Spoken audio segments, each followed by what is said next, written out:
ஆரோக்கியமும் அறுசுவையும் சங்கமிக்கும் மாபெரும் FMCG எக்ஸ்போ அண்ட் ஃபுட் பஜார் 2025 நாள் டிசம்பர் 26, 27 மற்றும் 28 தேதிகளில். இடம் சென்னை ட்ரேட் சென்டர், நந்தபாக்கம். அனைவரும் வருக, அனுமதி இலவசம். வணக்கம். மதுரையினுடைய பரிதாப நிலை நமக்கு கண்ணீரையும் வேதனையும் வரவைக்கின்றது.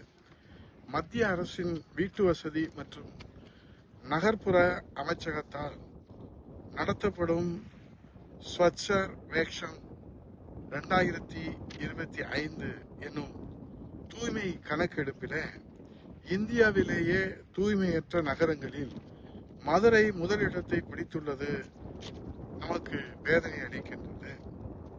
மனதில் மிகுந்த வேதனை ஏற்பட்டிருக்கிற இந்த சூழ்நிலையில புரட்சி தமிழர் ஐயா எடப்பாடி அவருடைய தலைமையிலான அம்மாவின் முயற்சியில் இந்தியாவிலேயே தூய்மையான விருதை நம்முடைய மீனாட்சி சொக்கநாதர் கல்யாணத்தை இன்றைக்கு உலகத்தை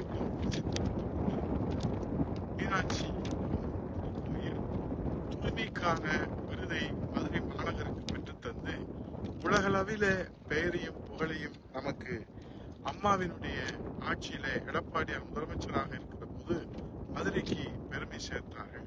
இந்த நாள் உருவாக்கப்பட்ட இந்த மதுரை மாநகரம் இன்றைக்கு குப்பை மாநகரமாக மாறியிருக்கிறது என்று வேதனை நாம் அடைய வேண்டியிருக்கிறது. கழிவுநீர் கால்வாய் அடைப்பு, உடைப்பு, குப்பை தேக்கம், குடிநீர் வீணாகுதல், செப்டிக் டேங்க் உடைந்து வீதிகளில் கழிவுநீர் தேங்குதல் போன்றவற்றால் இன்றைக்கு உடனடி தீர்வு ஏற்படாத காரணத்தினாலே கழிவுநீர்கள் இன்றைக்கு சாலைகளிலே ஓடுகிற நிலையை நாம் பார்க்கிறோம்.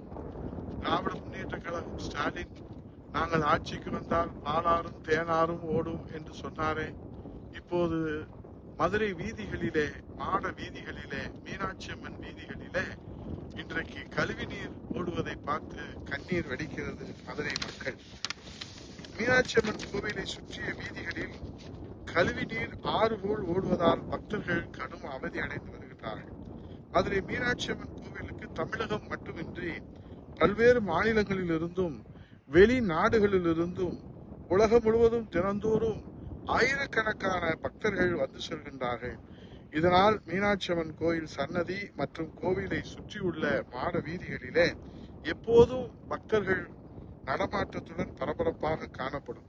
இந்த நிலையில கோவிலை சுற்றியுள்ள அம்மன் சன்னதி, ஆவணி மூல வீதி, சித்திரை வீதி, மாசி வீதிகள் உள்ளிட்ட பல்வேறு வீதிகளிலே சாலைகளின் பல பகுதிகளிலே பாதாள சாக்கடை கசிந்து கழிவுநீர் சாலைகளிலே ஆறு போல் ஓடுவது இன்றைக்கு பக்தர்களை முகம் சுளிக்க வைக்கின்றது. கோவில் யானையும், கோவிலுக்கு வருகிற பக்தர்களும், கோவிலுடைய நிர்வாகிகளும், கோவில் சுவாமி சிலையை சுமக்கின்ற சீர்பாதங்கள், சீர்தூக்கிகளும் சாலையில் தேங்கிய கழிவு நீரை மிதித்தபடிதான் செல்லும் நிலை உள்ளது.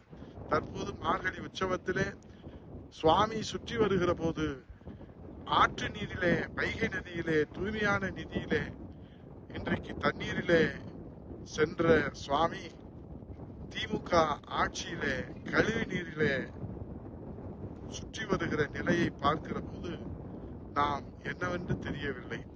ஆனால் சவால் விடுகிறார் முதலமைச்சர். ஆனால் இங்கே கழிவு நீரை எடுப்பதற்கு கூட நாதி இல்லை இந்த மதுரை மக்களுக்கு. ஆகவே சிந்திக்க வேண்டிய தருணம் இது. 2026 தேர்தலிலே இன்றைக்கு ஒரு கழிவு நீரை கூட பல மாதங்களாக இந்த கோவிலை சுற்றி கூட அகற்றுவதற்கு இந்த அரசு முன்வரவில்லை என்று சொன்னார்.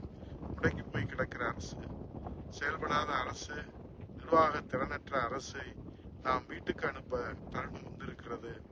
மக்களே, மதுரை மக்களே, நாம் சிந்தித்து ஒட்டுமொத்த தமிழ்நாட்டிற்கு விடிவு காண நாம் காலம் கனிந்து வந்திருப்பதை சரியாக பயன்படுத்தி 2026 சட்டமன்ற தேர்தலில் புரட்சி தமிழர் எடப்பாடி தலைமையில் மீண்டும் மக்களாட்சி மலர என்பது நம்முடைய ஒரே தீர்வாக இருக்கும் என்று சொல்லி விடைபெறுகிறேன். நன்றி, வணக்கம்.